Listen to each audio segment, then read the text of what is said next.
សួស្តីអ្នកទាំងអស់គ្នាអញ្ចឹងវីដេអូនេះគឺជាវីដេអូដែលខ្ញុំបង្រៀនទៅលើ Fedora Server ដែលអ្នកទាំងអស់គ្នារៀនលើ Linux Server ឬក៏រៀនទៅលើមិនថាប្រភេទ Red Hat Server វីដេអូនេះគឺសម្រាប់អ្នកទាំងអស់គ្នាដែលគាត់រៀនចាប់ដើមជាមួយនឹង Linux ផងនិង Linux Server ផងអញ្ចឹងក្នុងវីដេអូនេះគឺយើងផ្ដោតសំខាន់ទី1ទៅលើការដំឡើងទៅលើ server សំទោសការដំឡើងលើ Fedora ការដំឡើងទៅលើ server ជាមួយនឹងការដំឡើងទៅលើគ្រប់ server ទាំងអស់ឬក៏ការ configuration ផ្សេងៗជាដើមអញ្ចឹងក្នុងវីដេអូនេះគឺខ្ញុំបង្ហាញអ្នកគ្នាអំពីរបៀបដំឡើងទៅលើ Fedora ដែលជា OS ដែលយើងយកមករៀននៅក្នុងវីដេអូនេះអញ្ចឹងកម្មវិធីដែលខ្ញុំប្រើប្រាស់នេះគឺជាកម្មវិធី VisualBox ដែលខ្ញុំប្រើប្រាស់សម្រាប់បង្រៀនអ្នកនរគ្នាបើអ្នកនរគ្នាចេះប្រើ VMware ឬក៏អ្នកគ្នាចេះប្រើទៅលើមាន Hyper-V ឬក៏អ្នកនៅលើ Linux គឺប្រើ KVM ឬក៏ប្រើ QEMU ក៏អាចប្រើបានដែរអញ្ចឹងយើងកុំឲ្យថាខាតពេលយើងចូលទៅកាន់ការកម្លាំងរបស់យើងអញ្ចឹងយើងបើកកម្មវិធី VisualBox មកអញ្ចឹងក្នុងនេះគឺជាផ្ទាំង panel របស់ VisualBox អញ្ចឹងតើយើងបង្កើត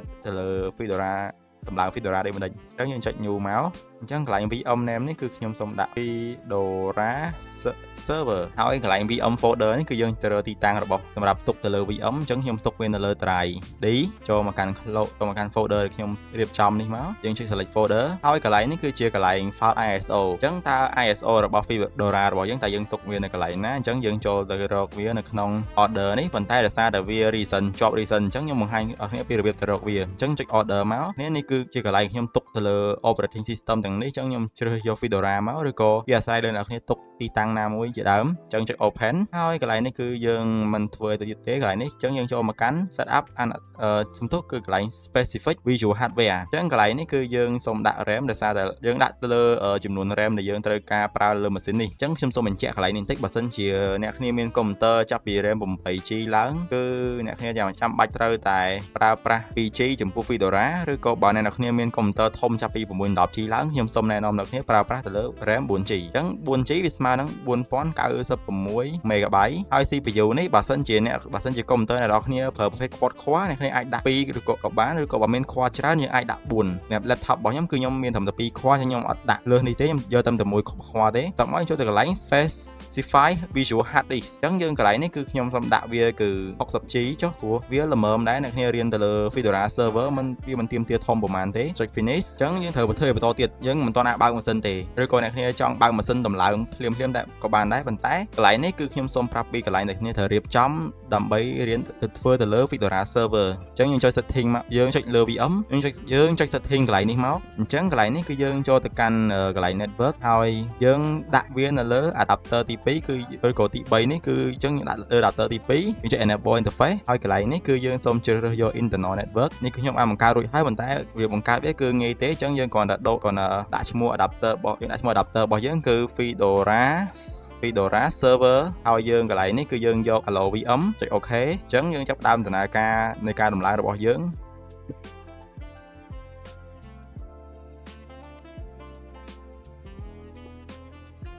អញ្ចឹងកន្លែងនេះគឺយើងសូម select នៅខាងលើយើង start Fedora workstation live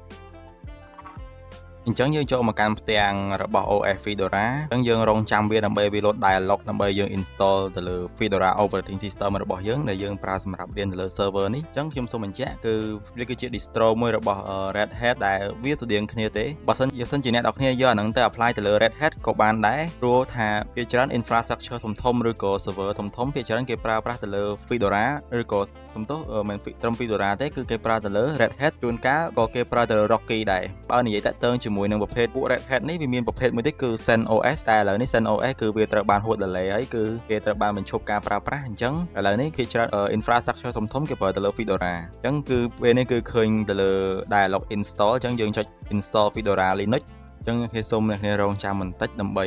វា load dialog បន្តទៀតដើម្បីយើងទៅចាប់ដើម install តាម step របស់វា ដោយសារតែកុំព្យូទ័រខ្ញុំវារឿងយឺតដែរអញ្ចឹងខ្ញុំដំឡើងវានៅលើ hard disk អញ្ចឹងទៅវារឿងយឺតបន្តិចបើចំពោះប៉ុន្តែក្នុងកុំព្យូទ័រខ្ញុំនេះគឺខ្ញុំដំឡើង Windows នៅលើ SSD មែនប៉ុន្តែនិយាយទៅ hard disk នេះគឺជាទំហំផ្ទុកមួយខ្ញុំផ្ទុកឯកសារឬក៏ខ្ញុំផ្ទុកទៅលើអ្វីផ្សេងៗទៀតជាដើមសូម្បីតែ Visual Machine ក៏ខ្ញុំផ្ទុកទៅលើ hard disk ដែរវា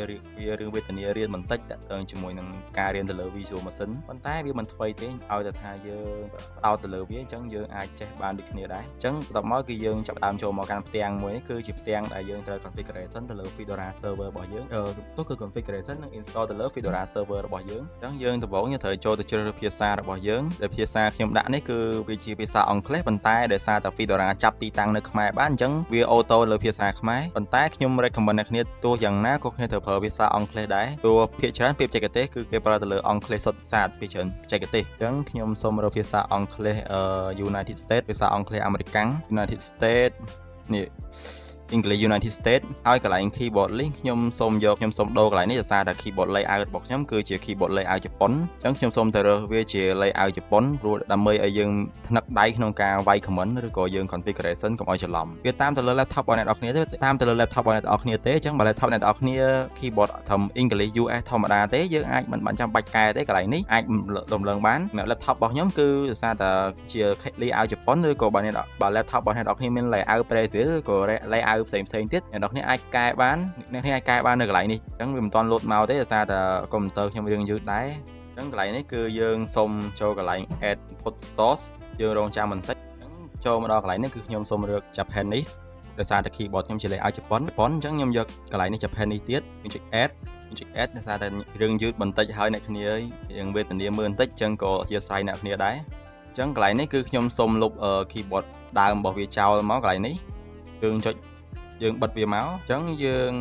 នៅទៀតវារឿងយឺតបន្តិចអ្នកគ្នាព្រោះដោយសារតែ laptop នេះវាតាក់ផងអីផងដែរតឡើងនៅលើ Fedora នេះខ្ញុំដាក់ RAM 4GB ហើយប៉ុន្តែវានៅតែតាក់អញ្ចឹងក៏វាពិបាកមើលបន្តិចហើយអញ្ចឹងចុច next មកមិនដឹងវីដេអូនេះកាត់ប្រហែលម៉ោងហើយទេអញ្ចឹងក៏ដើម្បីអ្នកគ្នាក៏ដើម្បីថាខ្ញុំអាចថារំលឹកមេរៀនខ្លួនឯងដែរជាមួយវីដេអូនេះអញ្ចឹងយើងចូលមកដល់កន្លែងនេះគឺ installation method គឺយើងតឡើងទៅលើ hard drive អញ្ចឹងយើងរងចាំកន្លែងនេះនៅពេលដែលវា load ទៅលើ hard drive មកយើង select អញ្ចឹងយើងចុច next មកយើងយកកន្លែងនេះគឺ use entire drive យើងចុច next ហើយកន្លែងនេះគឺយើងមិនបាច់គ្រីសទេវាពាក់ព័ន្ធជាមួយនឹង encryption របៀបនេះដូចថាវាស្តៀងទៅនឹងប្រភេទ BitLocker នៅលើ Windows ដែរអញ្ចឹងបើមិនចាំបាច់ទេខ្ញុំ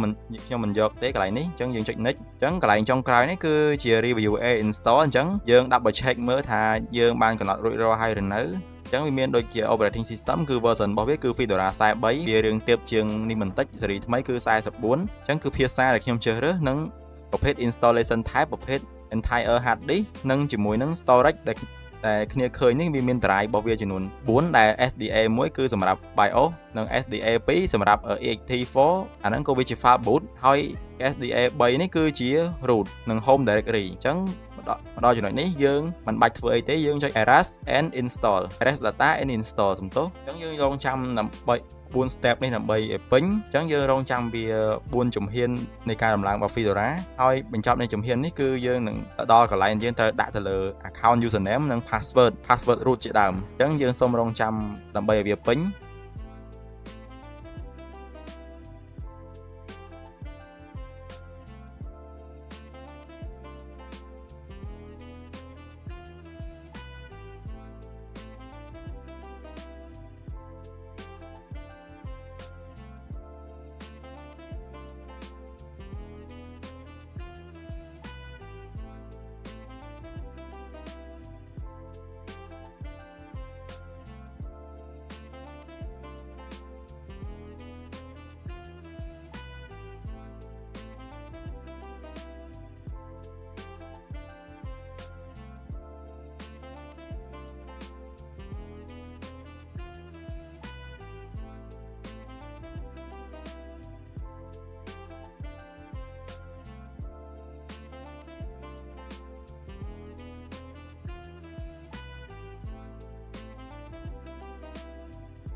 ចឹងការតម្លើង Fedora របស់យើងគឺបានពេញហើយ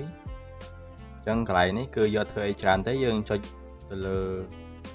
exit to live desktop ហើយយើងនឹង restart វាឡើងវិញដើម្បីយើងធ្វើជំហានបន្តទៀតដូចជាយើងដកទៅលើ ISO file បើសិនជាយើងមិនដកទេដូច្នេះ Fedora Live Boot នេះ Live Boot ISO នេះនឹងវានឹង boot ដដែលទៀតវាមិនបានចូលទៅកាន់ operating system ពេញលេញទេ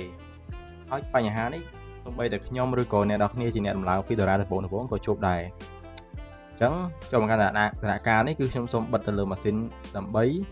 យើងចូលទៅកាន់កន្លែង setting មួយដើម្បីយើងដកទៅលើ ISO drive ហើយបន្ទាប់មកយើងចូលទៅកាន់ Fedora របស់យើងក្នុង hard drive ដែលសំទោស visual hard drive ដើម្បីយើងបន្ត step បន្តទៀតគឺការបង្កើតទៅលើ username and password មកដល់កន្លែងនេះគឺយើងចូលទៅកាន់setting របស់វាមកហើយកន្លែង storage នេះគឺយើងសូមចុចកន្លែងគឺ select លើ storage របស់ Fedora នេះដែលជា disk ISO ដែលយើងបានដាក់ដើម្បីឲ្យវាយើង boot ចូលដើម្បីយើងចូលទៅ install Fedora លើ hard drive នេះអញ្ចឹងខ្ញុំសូមដកវាចេញមកបើសិនជាអ្នកគ្នាប្រើលើដូចជាធ្វើលើ server ប្រកបបើសិនជាអ្នកនរគ្នាតម្លើងលើ Fedora រួចហើយអ្នកគ្នាត្រូវដក flash ឬក៏ដក CD ចេញដើម្បីកុំឲ្យវា boot ចូលទៅ CD ម្ដងទៀតអញ្ចឹងខ្ញុំធ្វើដកវារួចហើយយើងចុច OK យើងចាប់ផ្ដើមបើកទៅលើ Fedora របស់យើងម្ដងទៀតដើម្បីចូលទៅកាន់ជំហានបន្ទាប់ដូចជាការបង្កើតទៅលើ user និង password ជាដើមយើងចូលមកកាន់ទៅលើ Fedora យើងរងចាំទៅលើផ្ទាំងមួយទៀតគឺផ្ទាំងទៅលើការបង្កើតទៅលើ user and password អញ្ចឹងវាកំពុងតែ process ដើម្បីថាបើកផ្ទាំងនេះអញ្ចឹងមកដល់យើងចាប់ដើមមកកន្លែងផ្ទាំងស្វាគមន៍មួយគឺឲ្យយើងជ្រើសរើសលើភាសាអញ្ចឹងខ្ញុំបាន select រួចហើយគឺភាសាអង់គ្លេសចុច next ឲ្យ keyboard នេះគឺខ្ញុំ select រួចហើយដែរចុច next ទៀតហើយកន្លែង locate ហើយកន្លែងនេះគឺយើងចុច next ទៀតព្រោះយើងមិនទៅធ្វើទៀតទេហើយកន្លែងនេះគឺទីតាំងយើងសូមដាក់ទីតាំង time zone យើងដាក់នៅភ្នំពេញកម្ពុជាយើងចុច next ទៀតអត់យើងមិនចាំបាច់ទេហើយមុខងារកន្លែងនេះគឺយើងជាកន្លែងទៅដាក់ឈ្មោះអញ្ចឹងកន្លែងនេះអ្នកគ្នាអាចដាក់ឈ្មោះរបស់អ្នកគ្នាក៏បានឬក៏អ្នកគ្នាអាចមានស្ថាប័នក្រុមហ៊ុននឹងដាក់ឈ្មោះ server តាមឈ្មោះ server នេះចង់ដាក់ជាដើមអញ្ចឹងខ្ញុំសូមដាក់ឈ្មោះរបស់ខ្ញុំគឺ Cameron Academy next អញ្ចឹង password គឺខ្ញុំសូម password ចូលមកហើយចុច next ទៀតមកអូខេអញ្ចឹងយើងរួចរាល់ហើយយើងចុចកន្លែងនេះគឺ start using Fedora Linux អញ្ចឹងការដំឡើងរបស់យើងគឺជោគជ័យហើយអញ្ចឹងក៏អរគុណអ្នកនរគ្នាសម្រាប់ការតាមដានលើវីដេអូមួយនេះអញ្ចឹងវីដេអូក្រោយទៀតគឺខ្ញុំមករៀនតាក់ទងឬក៏ខ្ញុំបង្ហាញតាក់ទងជាមួយនឹងការ configuration ទៅលើការបង្កើត server ផ្សេងៗជាដែលពាក់ព័ន្ធហើយនឹងអ្នកនរគ្នាអាចយកវាជាចំណេះដឹងក្នុងការដោះស្រាយបញ្ហារបស់អ្នកនរគ្នាក្នុងជំនាញ technical របស់អ្នកនរគ្នាជាដើមអញ្ចឹងវីដេអូខ្ញុំមានតែប៉ុណ្្នឹងទេអរគុណអ្នកនរគ្នាជួបគ្នានៅវីដេអូក្រោយ